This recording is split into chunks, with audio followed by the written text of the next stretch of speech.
हाय, मैं हूं doctor Pallavi Gupta, consultant gynaecologist at Pristine Care. आज हम बात करेंगे प्रेगनेंसी के बारे में, जिसका टोटल ड्यूरेशन 40 वीक्स होता है, लॉन्ग जर्नी। पर हम इसको डिस्कस करेंगे ब्रेक करके, वीक बाय वीक।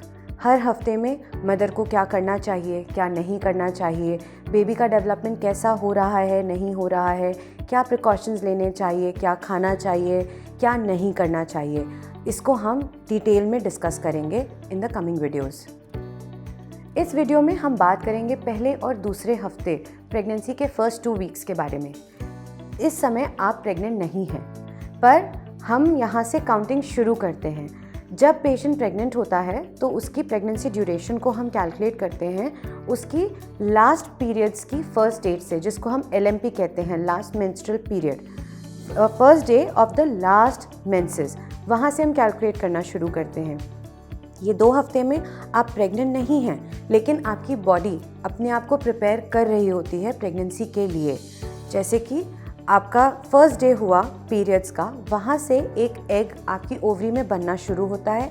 धीरे धीरे धीरे वो बड़ा होता है। 14th डे पर जाकर वो रप्चर हो जाता है, जिसको हम ओव्यूलेशन कहते हैं। इसी के साथ साथ यूट्रस के सबसे अंदर की साइड पर एक लाइनिंग बनती है, एक वॉल बनती है, जिसको हम बोलते हैं endometrium. Endometrium is the bed for the pregnancy. ये वो बेड है जिस पर आकर के प्रेगनेंसी अटैच होती है। वहाँ से इस लेयर के थ्रू प्रेगनेंसी जो बेबी है उसको मदर की बॉडी से न्यूट्रिशन, ऑक्सीजन मिलता है, पूरा न्यूट्रिशन मिलता है, उसकी ब्लड सप्लाई होती है। सिमिलरली बेबी का जितना वेस्ट प्रोडक्ट होता है वो इसी लाइनिंग के थ्रू मदर की बॉडी में जाता है, जिसको मदर अपने सिस्टम से एक्सक्रीट कर देती है, जिसको बोलते हैं बॉडी से निकाल देती है बाहर। अब इम्पॉर्टेंट ये है कि कैसे समझें कि हमारा ओव्यूलेशन किस टाइम होता है। अगर आपकी रेगुलर साइकिल्स हैं तो मोस्टली ओव्यूलेशन आपका 14th-16th डे पर होता है। रेगुलर साइकिल से मेरा मतलब है अगर 28 से 30 दिन की साइकिल है तो आपका ovulation somewhere around 14th-16th day के अराउंड हो जाएगा। तो हम एक फर्टाइल विंडो कैलकुलेट करते हैं। फर्टाइल विंडो होती है टोटल 1 हफ्ते की, 3 दिन इधर 3 दिन उधर। तो हम ये मान के चलते हैं 12th डे से लेकर 19th डे तक आपका एक फर्टाइल विंडो है। इस बीच में आप अगर टाइमली अपना इंटरकोर्स प्लान करते हैं तो प्रेगनेंसी आने के चांसेस ज़्यादा होते हैं। Why is this important? This is important because जो एग रिलीज़ हो रहा है, जो ओव्यूलेशन में एग रिलीज़ हो रहा है, उसकी टोटल लाइफ स्पैन 24 आवर्स होता है और उसका जो फर्टिलाइजेशन पोटेंशियल होता है वो 18 घंटे के बाद ख़त्म हो जाता है। So that is only for 12 to 18 hours that कि एग बहुत पोटेंट होता है टू फर्टिलाइज। अगर उस बीच में उसका कॉन्टैक्ट स्पर्म से ना हो तो वो फर्टिलाइज नहीं होता है and that cycle goes for a toss. ठीक है, सो यहाँ पर ओव्यूलेशन ट्रैक करना ज़रूरी है।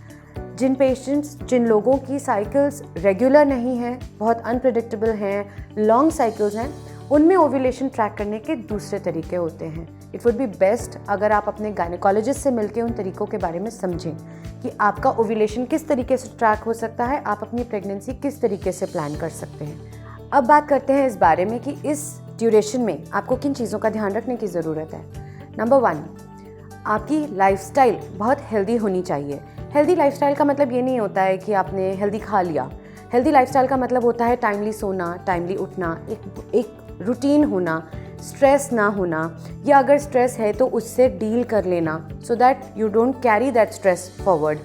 आपका जो डाइट है वो एक बैलेंस डाइट के फॉर्म में चल रहा है, उसमें high protein, high fruit intake, आपका फाइबर ज़्यादा है, फ्लूइड इंटेक अच्छा रख रहे हैं। इसके अलावा कुछ चीज़ों का और भी ध्यान रखना चाहिए, जैसे no alcohol, no smoking, no junk food, caffeine का इंटेक कम से कम, aerated drinks like cold drinks बिल्कुल मिनिमल कर देना चाहिए अपना intake, regular exercises and supplementation.